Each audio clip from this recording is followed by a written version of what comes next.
Hi, I'm Dr. Linda Schott. I am the Soil and Nutrient Management Extension Specialist for the University of Idaho, based in Twin Falls. Idaho ranks 4th in the nation for dairy production, and most of that dairy production occurs here in southern Idaho. The purpose of this video is to highlight ways that cropping systems management can help overcome nutrient management challenges that dairymen face here in southern Idaho. In addition to milk, dairy cows produce urine and feces. These byproducts are collected and they'll typically go through some sort of separation technology to help separate the liquid from the solid. Next, these byproducts, which are either manure, compost, or lagoon water, can be land applied. These byproducts are not waste products. Even though we often refer to them as waste products, they have a lot of value, specifically as fertilizer. They contain a lot of soil and plant essential nutrients, such as nitrogen, carbon, potassium, and phosphorus, as well as other micronutrients. However, these dairy byproducts don't necessarily contain these plant essential nutrients in the right ratio to grow crops. For instance, when you apply enough compost or dairy manure to supply enough nitrogen to grow a crop like corn silage, you're over applying phosphorus and potassium. While not inherently dangerous, eventually this will or can lead to water quality impacts. However, if you apply these nutrients at a phosphorus or potassium rate, your crop will need more nitrogen to reach its full potential and have the highest yield. Next, we're going to hear from Margaretniebling from Niebling Consulting about some challenges that dairymen face here in southern Idaho in regards to managing their dairy byproduct nutrients. I'm Margaretniebling, and we've lived here in the valley for 28 years. I started this business in 1998 as the nutrient management planning and the whole system was developing. And so since then, I started out working in Idaho with dairies, and since then I've expanded to work also in Washington and Oregon, and it's been a very interesting work.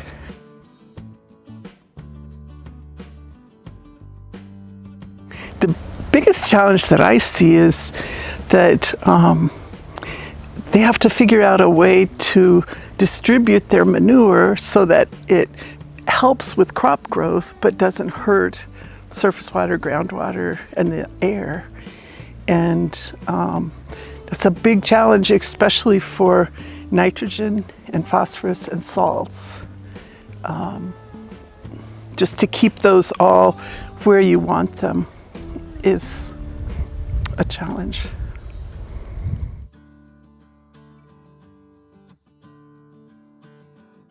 Part of it is what they need as far as feed, and part of it is what they're comfortable with as far as some people want to be out on the edge trying new things, and some people want to stick with tried and true. And so a lot of it goes back to those two things, which side they want to kind of operate on as far as trying new things or not.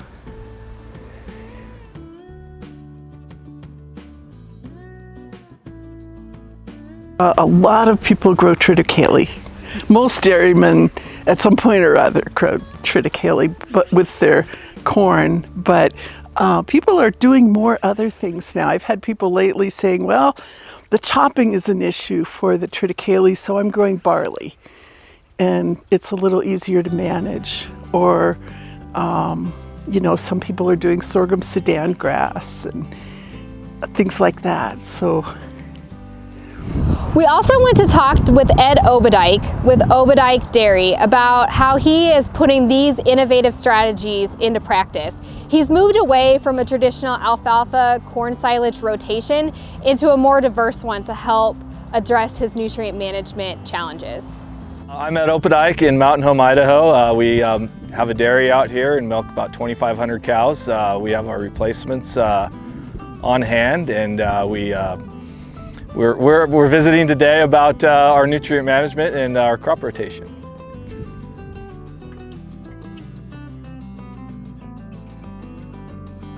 We do export most of our manure, like 90-some% of it, and it's kind of something that I enjoy doing because the farmers want to take it, if they want it, I don't want it here because I keep my numbers down, and someday if I have to put it here, I have that ability. Basically around here, we have very low organic matter in the soil, you know, so it doesn't hold water that well, and it's very, very low, like in the 1% range. And so they like to get the manure because basically, yeah, there's no minerals in there either. Phosphorus, you know, it doesn't hurt them at all. They need the phosphorus. They need the nitrogen. You know, it takes years in the soil to become fertilizer, but the guys that are taking it are patient, and they realize that, you know, they got this white dirt that's low in organic matter and it has no bottom under the pivot tires, you know, and they all say that by routinely applying manure, it kind of helps some of those problems.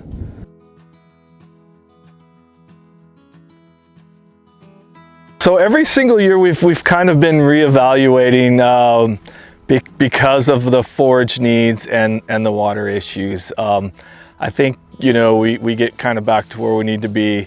You will probably stick to rotating 2 pivots of triticale and Sudan grass, and then 1 pivot. We'd probably like to keep 1 in Italian ryegrass and 1 in corn. So some kind of rotation. We don't want to keep the same thing going all the time. But we don't really have a set rotation at this point. So, and you know, as far as phosphorus and nitrogen uptake, corn does not do a real good job. You know, the numbers that are in the book do not apply at all to what it actually does. And Sudan grass, it's also a warm season grass, but you know, it comes in that time when the ground's warm and it's ready, and it pulls nitrogen really well. And triticale, you know, all cold season grasses really pull nitrogen and phosphorus out of the ground. And when you can throw the Italian ryegrass into the mix, it really uses up a lot of nitrogen. What we would do with it is you would plant it in the spring and take 5 cuttings off of it, and then it'll like vernalize over the winter because it will not mature and throw a seed the first year. But after frost, then the next spring, you cut it and you get a really nice big crop, but about a month before alfalfa. But you got to get it before it matures. And then once you get it off, then you'll strip till corn into that, and that works really well.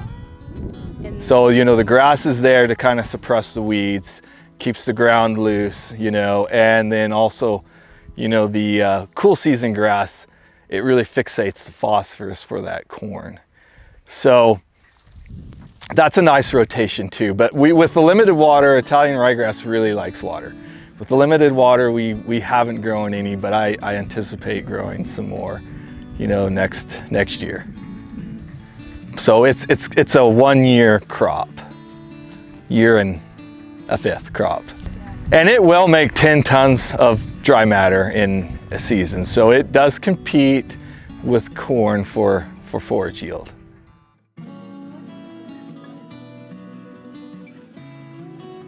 I don't want to be married to something for 5 years in case we you know, need to get rid of some you know, solid stack or waste that we weren't planning on. You know, I like to be able to grow other forages that wet forages that we can't buy elsewhere.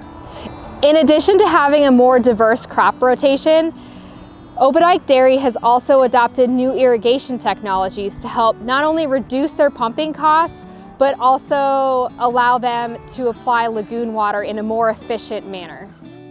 In this field, and actually all of his other fields, Ed has converted his irrigation system into a drag drip system. And for this, the nozzles or tubing are dragged on the ground so that irrigation water loss is very minimal.